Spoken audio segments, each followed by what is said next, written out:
Have you ever stopped to think about how your body just works? How you can go from a hot room to a cold street or eat a huge meal and everything inside you just stays on track? Well, there's a reason for that. There's a silent, tireless guardian working 24/7 inside you, and we're going to pull back the curtain on this incredible system. And you know, that quote isn't just poetry, it's physiology. That's exactly what our bodies are doing, every single second. They are absolute masters at creating stability in a world that's constantly trying to throw us off balance. It really is a miraculous act.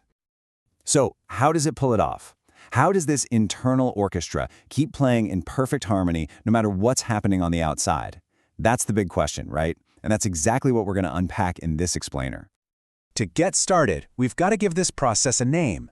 It's time to properly introduce the unsung hero of our own biology. And here it is. Homeostasis. Now, the key word in this whole definition, the one I really want you to focus on, is adjusting. See, homeostasis isn't about being static or rigid. It's a dynamic, constant dance. It's an endless series of tiny adjustments to keep everything stable. The goal isn't to stay the same, it's to stay similar. Big difference. Now, this idea didn't just pop into existence. It took literally millennia to figure out. It kind of started way back with the ancient Greeks, who had this intuition about a balance of opposites being key to health.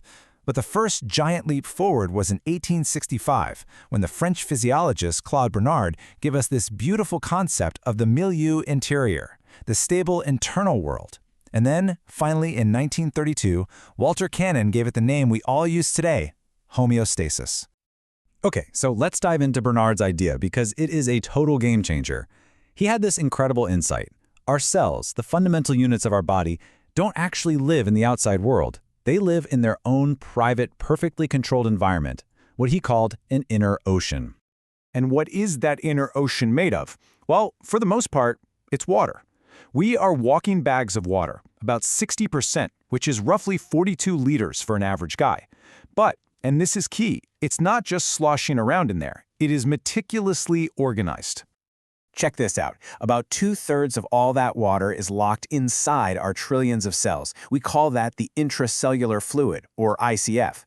The other third, that's on the outside of our cells, the extracellular fluid, or ECF. And that, right there, the ECF, that is Bernard's inner ocean. It's the fluid that bathes and nourishes every single cell in your body. Okay, now here is where it gets absolutely amazing. Just look at the insane chemical difference between the outside and the inside of a cell. The ECF, that inner ocean, is super salty, just loaded with sodium. But step inside the cell and it's the complete opposite. It is packed with potassium. This huge difference, this chemical gradient, is not an accident. It's the whole point. It is the biological battery that powers literally everything. Every nerve firing, every muscle flexing, every single thought you have. So if maintaining this chemical battery, this perfect inner ocean, is so critical, how on earth does the body do it? How does it regulate everything so perfectly all the time without us even thinking about it? Well, it's because you have a brilliant automatic pilot system built right in.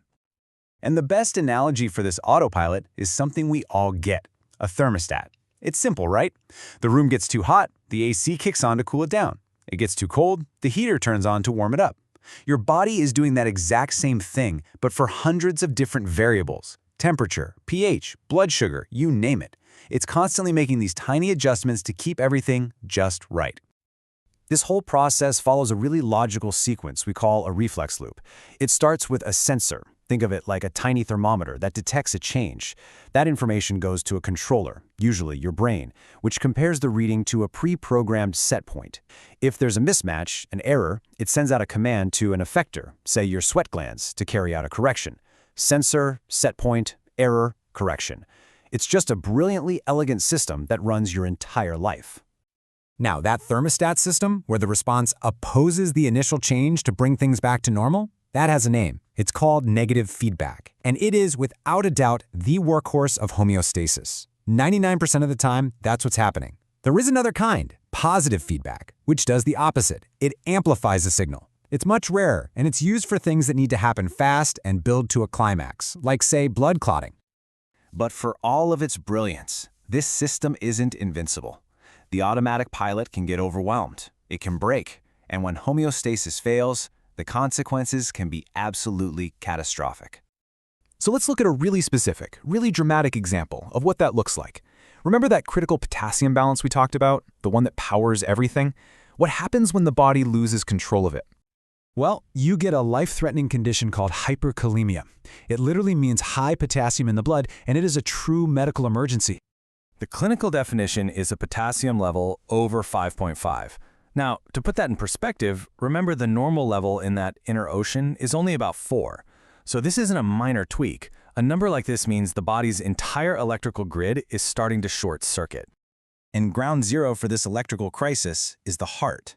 This timeline shows you what doctors see on an ECG as potassium climbs. First, the T waves get tall and spiky.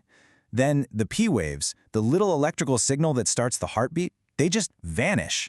Next, the QRS complex, the big spike that represents the main pumping action, it gets wide and sluggish. Finally, the whole organized rhythm just collapses into this chaotic sine wave and the heart stops. A tiny chemical imbalance brings the entire system to a grinding halt. Okay, let's pull back from that crisis for a moment. Because the story of homeostasis isn't just about cheating death. It's about something much deeper, something that touches on the very nature of life itself. Walter Cannon didn't just give homeostasis its name. He captured its soul with this beautiful phrase. Because this isn't just a collection of dumb reflexes. It's a coordinated, system-wide intelligence. It truly is the wisdom of the body. And this gets to a really profound idea from Claude Bernard. He was basically warning us, saying, look, it's great to study the individual molecules and cells, but don't ever think that's the whole story. You can't understand a symphony by just analyzing one violin. Life isn't in the individual parts. It's what emerges from their perfect harmony. So let's just quickly recap the big ideas. Homeostasis is active and dynamic, not static. Its whole job is to protect that inner ocean for our cells. It works using these elegant feedback loops.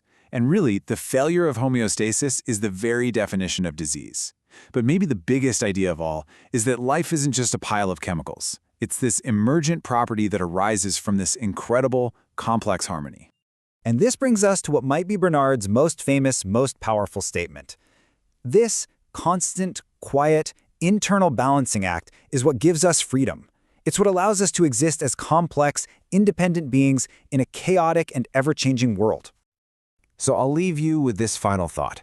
If the body is an orchestra, and homeostasis is the conductor, and if life itself is the music that emerges when all those individual parts play together in perfect time, then the real question is, how do we learn to listen?